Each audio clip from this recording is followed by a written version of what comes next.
জায়গাটি সুন্দর। দূরে চোখ পাঠালেই ছোট বড় পাহাড়ের চূড়ো, আলো ছায়া গায়ে মেখে নয়ন মোহন। ধুধু মাঠ, শালমহুয়ার বন, একটু গেলেই জঙ্গলের মধ্যে দুটি পশুবন।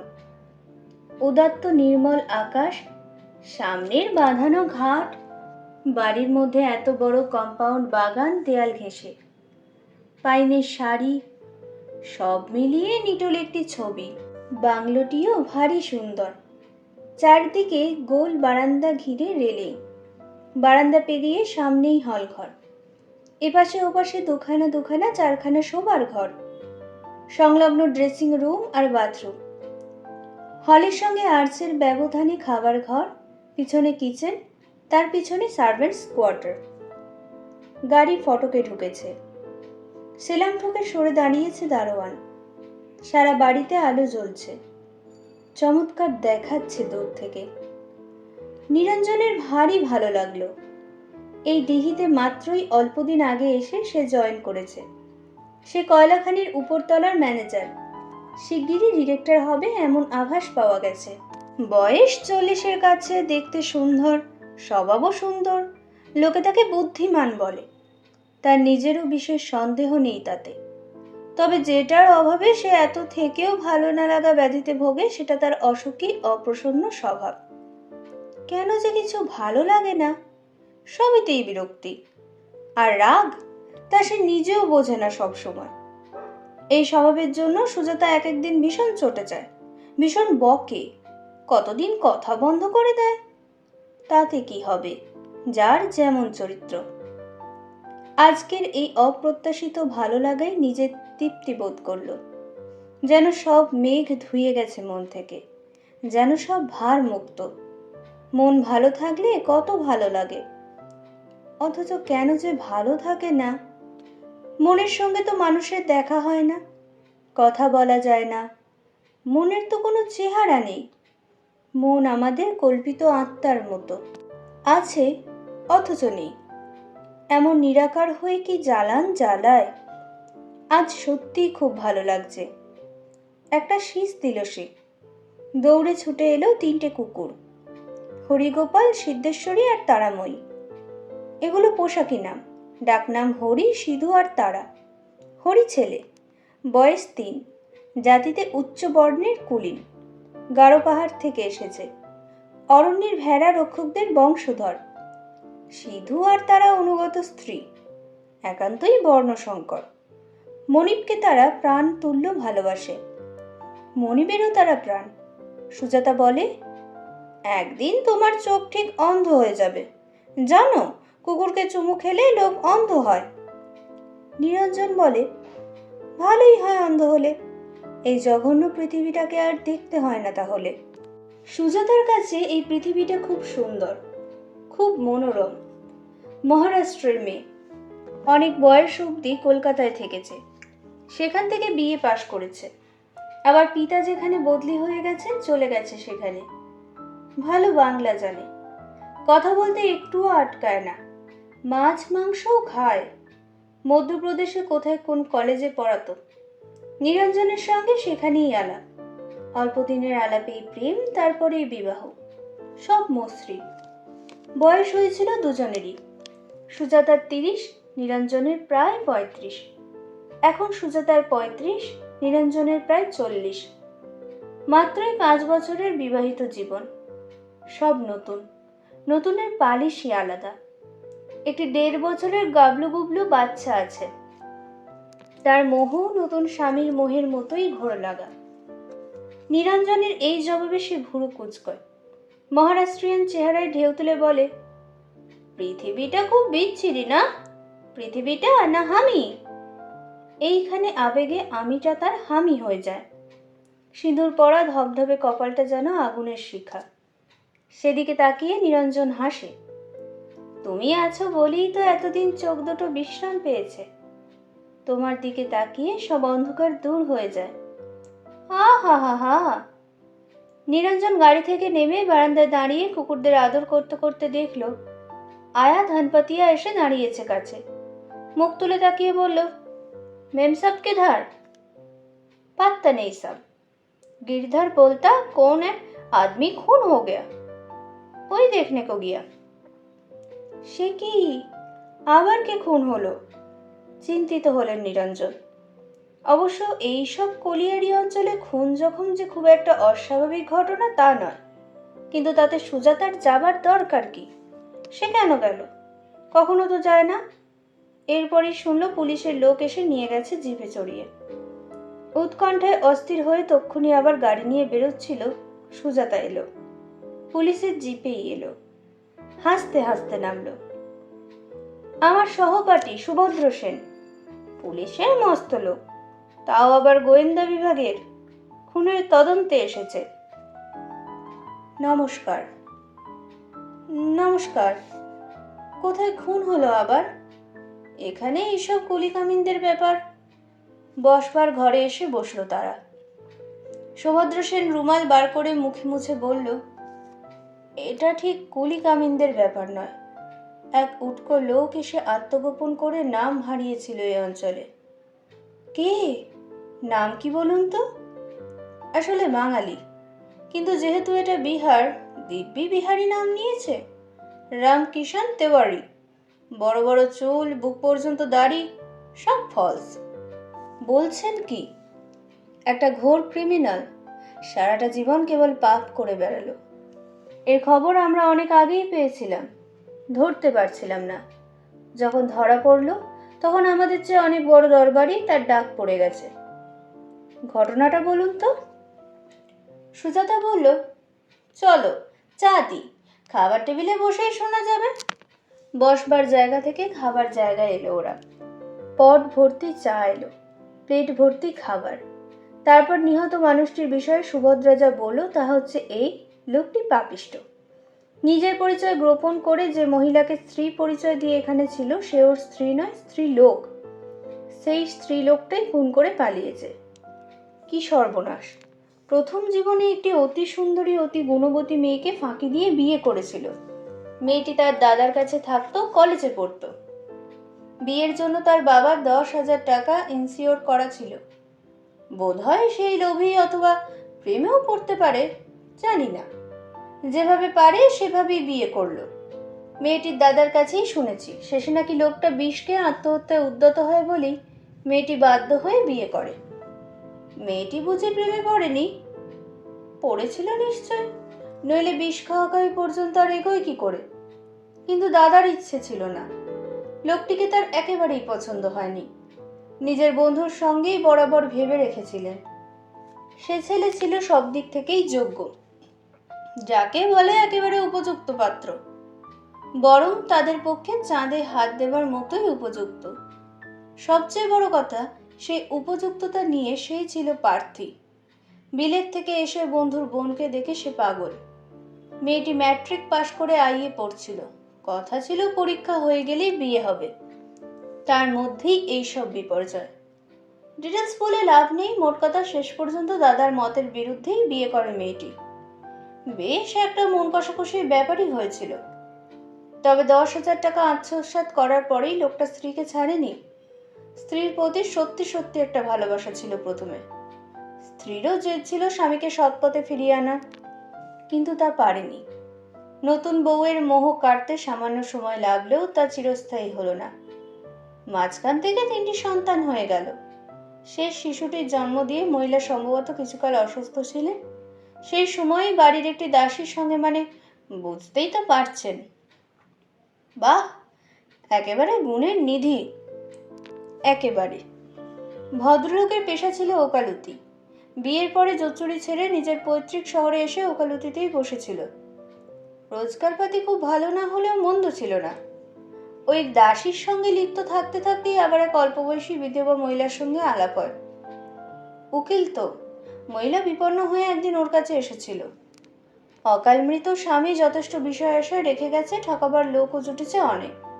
সুতরাং উকিল। লোকটির চেহারা ছিল সুন্দর, মন ভোলাবার কৌশল জানা ছিল।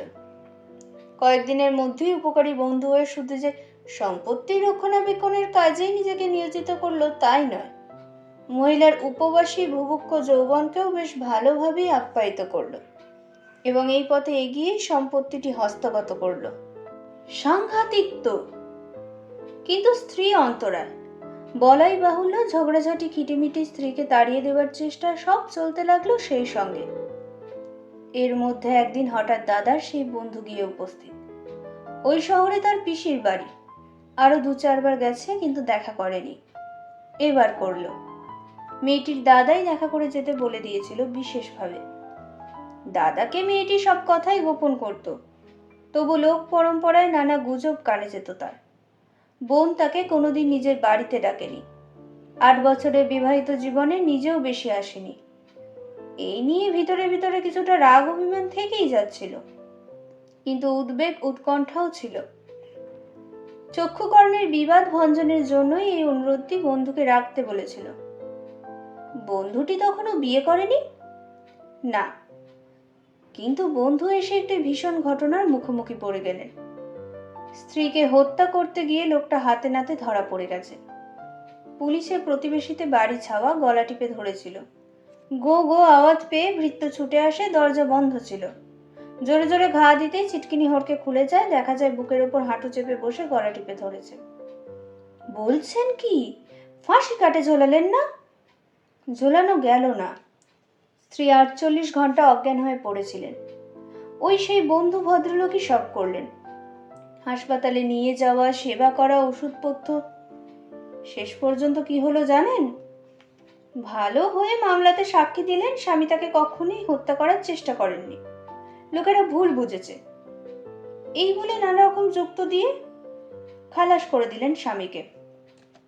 অদ্ভুত। তারপরও বেশি আর স্বামীর ঘর করেননি। কোর্ট থেকে এসেই বাচ্চাদের নিয়ে কোথায় চলে যান, কাউকেও কিছু বলেননি। ওই ভদ্রলোক সেই বন্ধু, আমাদের ধারণা বন্ধুকে নির্ভর করেই গিয়েছিলেন। দাদার কাছে যে যাননি তা তো জানি। এ যে প্রায় গল্প কথা, গল্পের চেয়ে বড়। লোকটার দ্বিতীয় খুন সেই জমিদার গিন্নি। সে কি? আর সেই দাসীটা? মূল গল্পই সেটা। এরা সব ভদ্র মহিলা, এদের সঙ্গে পেরেছিল, দাসীর সঙ্গে পারেনি।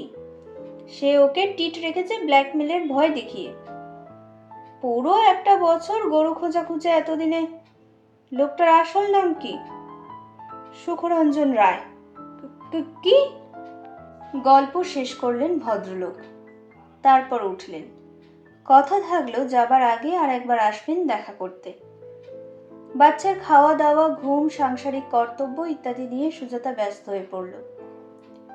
নিরঞ্জন আলো নিভিয়ে চুপচাপ বসলো এসে বারান্দায়।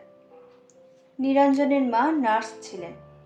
তারা 3 ভাই বোন মায়ের সেই স্বল্প উপার্জনেই বড় হয়ে উঠেছে। সন্তানদের মানুষ করে তোলার প্রতি তার যত্ন ছিল অপরিসীম। কলকাতার দক্ষিণতম অংশে ব্রহ্মপুর নামে একটা গ্রামে থাকত। ঝোপ ঝাড় জঙ্গলের মধ্যে বাড়িটি সুন্দর ছিল।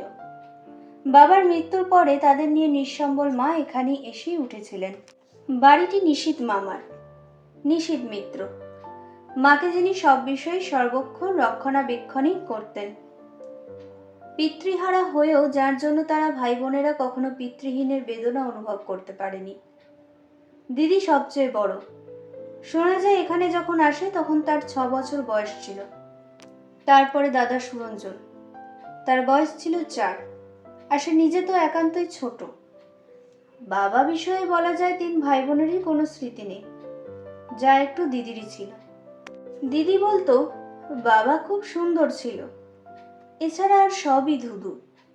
মা এই বিষয়ে বড় একটা মুখ খুলতেন না, জিজ্ঞেস করলেও ভালো মতো জবাব দিতেন না, কিন্তু তার খুব জানতে ইচ্ছা করত। বাবা নামক সংজ্ঞাটা তাকে যথেষ্ট আলোড়িত করত। মায়ের চেহারা ছিল বিষাদের প্রতিমূর্তি। দেখতে সুন্দর ছিলেন, কি সুন্দর মোমের মতো মসৃণ রং, কি লম্বা চুল, টানা টানা চোখ, বেদনার উৎস। মাকে এত ভালো লাগতো নিরঞ্জনের, নিশীথ মামাকেও খুব ভালো লাগতো। নিশীথ মামার মুখেই হাসি সর্বদা অমলিন। নিশীথ মামা সর্বদাই তাদের প্রতি যথেচ্ছ প্রশ্রয় প্রস্তুত। দিদির 15 বছর বয়সে দিদি যখন টাইফয়েডে মারা গেল, মায়ের শোক আর নিশীথ মামার শোক অভিন্ন ছিল। দিদি ক্লাস 10-এ পড়ত। মায়ের মতোই সুন্দর ছিল। খুব ভালো একটা বিয়ে ঠিক করেছিলেন তিনি। এই সময়ই সংসার থেকে সব বন্ধন তার ছিঁড়ে গেল। আর এই সময় সে আর তার দাদা জেনেছিল যে বাবা মারা যায়নি, নিরুদ্দেশ। মাকে দুঃখ দেবার জন্য তার ভাগ্যের একটা বড় রকমের ষড়যন্ত্র ছিল। দিদির শোকই তার শেষ শোক নয়। আইএ পড়তে পড়তে তার দাদাও মারা গেল। সে তখন ক্লাস 9-এর ছাত্র। দেখতে দেখতে ভরা পুরা বাড়িটা খাঁ খাঁ হয়ে গেল। দিদির শোকে বালক নিরঞ্জন আর দাদার শোকে কিশোর নিরঞ্জন এত জোরে জোরে দুটো ধাক্কা খেল যে এক লাফে অনেক বছর পেরিয়ে এলো। সে গম্ভীর হয়ে গেল, চিন্তাশীল হলো এবং বিষণ্ণ হলো। আর একটা নতুন ভাবনার পোকা তার মাথার মধ্যে ঘুরপাক খেতে লাগলো। তার বাবা কেন নিরুদ্দেশ হবেন? কোথায় গেলেন? কি তার কারণ? মার চাপা স্বভাবের জন্য তার সঙ্গে এই বিষয়ে কথা বলা সম্ভব ছিল না। নিশীথ মামা অন্যান্য বিষয়ে খোলা মেজাজের মানুষ, কিন্তু এ বিষয়ে নয়। সুতরাং পোকাটা তাকে ক্রমাগতই উত্ত্যক্ত করতে লাগলো। একা চিন্তা সবসময় অন্য চিন্তার সঙ্গ খোঁজে। সেই চিন্তা হলো এই, নিশীথ মামা ভদ্রলোকটি বা তার জীবন মম এই পরিবারে উৎসর্গ করেছেন কেন? কি তার কারণ? ভদ্রলোকটি অবিবাহিত এবং মস্ত কোনো ফার্মের হর্তাকর্তা বিধাতা এবং রক্তের সম্পর্কের মামা নন। এছাড়া আর কোনো পরিচয় নিরঞ্জন জানে না। একদিন সে মাকে বলল, তুমি এ কথা বলো কেন যে বাবা মারা গেছেন? মা কাজ করতে করতে শান্ত স্বরে বললেন, বলিনি তো। সে বলল, আমরা তাই জানি। মা বললেন, তোমাদের পক্ষে হয়তো সেটাই সত্য। কখনো না। সে রেগে গেল। মৃত্যু আর নিরুদ্দেশ কি এক? কাজ থামিয়ে মা তাকালেন, তাকিয়ে রইলেন, বললেন, না। তবে তবে কেন আমাদের এরকম একটা ভুলের মধ্যে রেখে দিয়েছিলে? কোনোদিন যাকে পাওয়া যাবে না তার আর এক নাম মৃত্যু। মায়ের গলা ঠান্ডা, কঠিন। সে মাথা ঝাঁকালো। জীবিত মানুষকে মৃত বলাও মিথ্যে, কোনোদিন তাকে পাওয়া যাবে না বলাও ঠিক তাই। এ কথার কোনো জবাব দিলেন না মা। যা করছিলেন নিঃশব্দে তাই করতে লাগলেন। মৃত্যুর ছায়া বাড়িটা থেকে কোনো রকমেই মুছে যাচ্ছিল না। নিরঞ্জনের একাকিত্ব নিরঞ্জনকে সব সময়ই গ্রাস করে থাকত। মা তো বলতে গেলে থাকেনি না। সকাল 8টায় যান, রাত 8টায় ফেরেন। যতটুকু থাকেন শোকের পাথরে ডুবে থাকেন। মাঝে মাঝে নাইট ডিউটি থাকে, তখন নিশীথ মামা এসে বাড়ি পাহারা দেন, তাকে পাহারা দেন। ছোট্ট থেকে এই নিশীথ মামার বুকের তলায় শুয়ে সে অভ্যস্ত। এই আশ্রয়ই তাদের আশ্রয়। তাদের নিরাপদে রাখার সব দায়িত্বই ইনি বহন করেন। খাওয়া পড়া এবং লেখাপড়া সবেরই তিনি প্রতিপালক। যাকে ভালোবাসতে বাসতেই এত বড় হয়েছে, এখন তাকে কেমন অবিশ্বাসের কাঠগড়ায় দাঁড় করিয়ে দিতে ইচ্ছে করে। রাত বিনিদ্র হয়। পাহারাদারটিকে বলতে ইচ্ছে করে, তুমিই অনর্থের মূল। লেখাপড়ায় তারা 3 ভাই বোনই ভালো ছিল। দুজন তো চলে গেল। টিম টিম করছে সে একা। সেজন্য নিশীথ মামার মনোযোগ একাগ্র হয়ে উঠেছিল। ম্যাট্রিক পরীক্ষার সময় বোঝা যাচ্ছিল না কার পরীক্ষা। আসছেন যাচ্ছেন, খাবার আনছেন, মাস্টার আসছেন, তাকে বোঝাচ্ছেন, মাকে বোঝাচ্ছেন। একেবারে পাগল। সুধা, তুমি ভেবো না সুধা, তুমি ভেবো না, এই শুধু মুখের বুলি। সুধা সুধা সুধা। সুধা তার সত্যিই সুধা। সুধাকে সুখী করাই তার একমাত্র মন্ত্র জীবনের। নিশ্চয় সুধার জন্যই আজও তিনি সংসার পাততে পারলেন না। নিরঞ্জনের অন্তর্দাহ হয়। বাবার নিরুদ্দেশ হওয়ার সঙ্গে এই লোকটি যে ওতপ্রোতভাবে জড়ানো, এ বিষয়ে সন্দেহ থাকে না। আর মা এমন পাণ্ডববর্জিত হয়ে এই অজানা জায়গায় এসে বিধবা সেজে আছেন কেন, তারও একটা হদিশ পাওয়া যায়। অনেক অন্যায় কথা মনে হয় তার। আইএসসি পাশ করবার পরে নিশীথ মামা তাকে ইঞ্জিনিয়ারিংয়ে ভর্তি করে দিলেন। নিশীথ মামার অর্থাভাব ছিল না, কিন্তু তাদের ছিল। মা যদ্দূর মনে হয় এর কাছ থেকে অন্য সব সাহায্য নিলেও আর্থিক সাহায্য নিতে পরাণমুখ ছিলেন। নিশীথ মামার বাড়িতে ভাড়া না দিয়ে থাকা ছাড়া সংসারের আর সব খরচ মাই বহন করতেন। এই নিয়ে মার সঙ্গে অনেক রাগারাগি করতে দেখেছে সে। মা শোনেননি, কিন্তু তাতে কি, উপহারে উপহারেই সব পুষিয়ে দিতেন। বছরে উপলক্ষ তো বড় কম হয় না। পুজো, ষষ্ঠী, জন্মদিন, পয়লা বৈশাখ, সব তারিখেই সব আসছে। মা আর কি করবেন? পরীক্ষায় তার সব কৃতিত্বই এই মানুষটির। ম্যাট্রিকে জলপানি পেয়েছিল, আইএসসিতেও প্রথম 10 জনের একজন। অবশ্য এ বিষয়ে তার নিজেরও যথেষ্ট জোর ছিল। সেই অবস্থা থেকে উদ্ধার পাওয়ার অস্ত্র হিসেবেই গ্রহণ করেছিল এই জেহাদ। নিশীথ মামার অক্লান্ত মনোযোগ আর তার চেষ্টা দুটো মিলে যেন ভাগ্য আর পুরস্কার।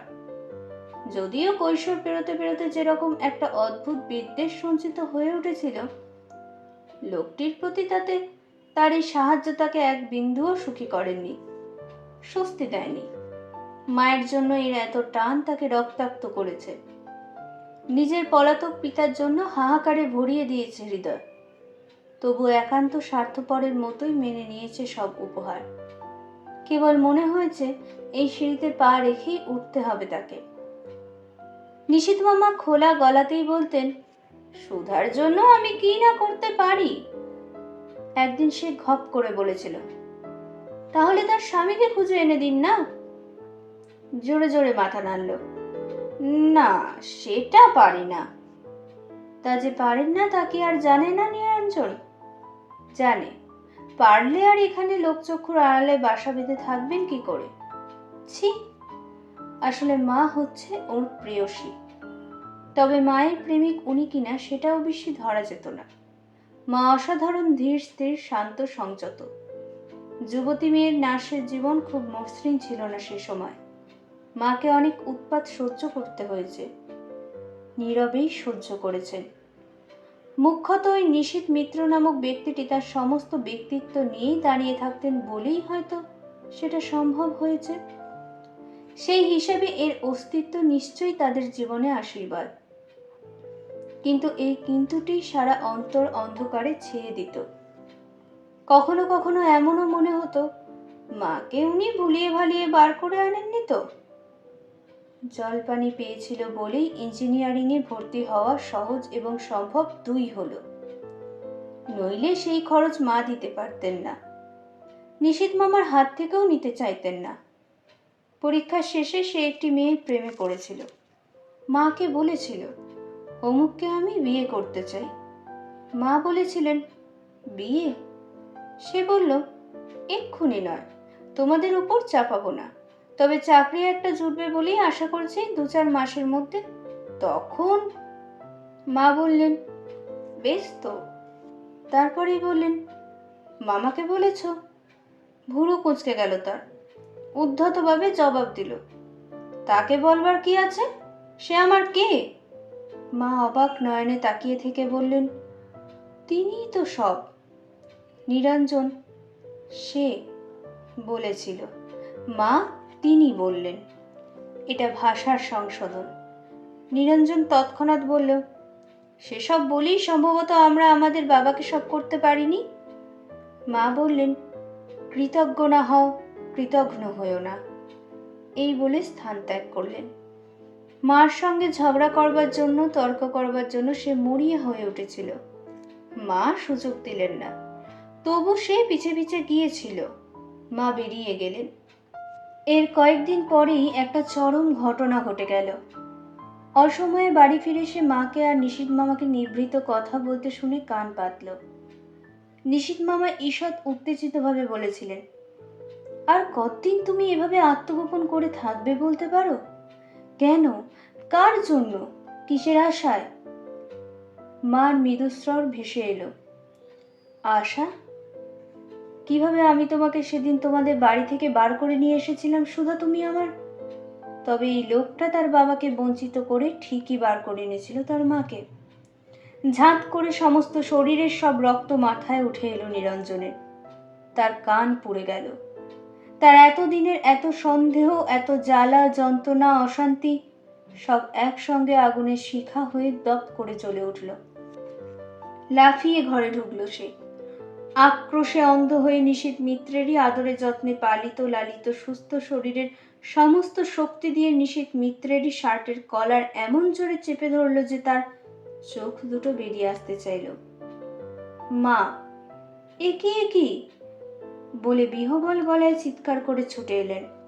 তার চেয়েও প্রবল শক্তিতে এক ধাক্কায় সরিয়ে দিয়ে বলে উঠলেন, যত ভালোভাবেই মানুষ করো নিশি, সুখরঞ্জন রায়ের রক্ত যাবে কোথায়? আমার বাবার নাম তুমি উচ্চারণ করবে না। তোমাকে আমি মা বলে মানি না। তোমাদের দুজনকেই আমি ঘৃণা করি। নিশীথ মিত্র উঠে দাঁড়ালেন। কি পাগলামি করছো? শোনো, তোমাকে সমস্ত ঘটনাটা জানানোই উচিত ছিল। তোমার মায়ের সব বিষয়ে এত গোপনতা যে। তিনি সস্নেহে হাত ধরেছিলেন। মনের উত্তাপটা তিনি বুঝতে পেরেছিলেন। নিরঞ্জন এক ঝটকায় হাত ছাড়িয়ে একদলা থুতু ছিটিয়ে ঝড়ের বেয়ে বেরিয়ে এলো। দেখলো মা মূর্ছাহতের মতো পড়ে গেলেন মেঝেতে। কি হলো বলে নিশীথ মামা ঝুঁকে পড়লেন। সে বাইরে থেকে দরজা ছিটকিনি বন্ধ করে দিল। বার কোণে আনা স্ত্রীলোক নিয়ে এবার নিশীথ মিত্র যত খুশি প্রেম করুক। তারপর থেকে এই এতগুলো বছর কেটে গেছে। দেশে দেশান্তরে নিরুদ্দেশ পিতাকে খুঁজেছে বইকি। প্রত্যক্ষ ভাবেও খুঁজেছে, পরোক্ষেও খুঁজেছে। অন্য মনস্ক উদাসীন দেখলেই সুজাতা জিজ্ঞেস করে, মাঝে মাঝে তোমার কি হয় বলো তো? যেন সংসার থেকে সমস্ত অস্তিত্ব নিয়ে বেরিয়ে গিয়ে কি ভাবো? সুজাতাকে বলতে পারে না। তার মন প্রাণ জুড়ে নেপথ্য সঙ্গীত হয়ে কত দুঃখের আগুন তুষ হয়ে জ্বলছে। মাকে ক্ষমা করতে পারুক না পারুক, ভালোবাসা যে মরে না। নিশীথ মামাকে ঘৃণা করতে চাইলেও বারে বারে ওই একই ভালোবাসার জোয়ার ধুয়ে দিয়ে যায় সব।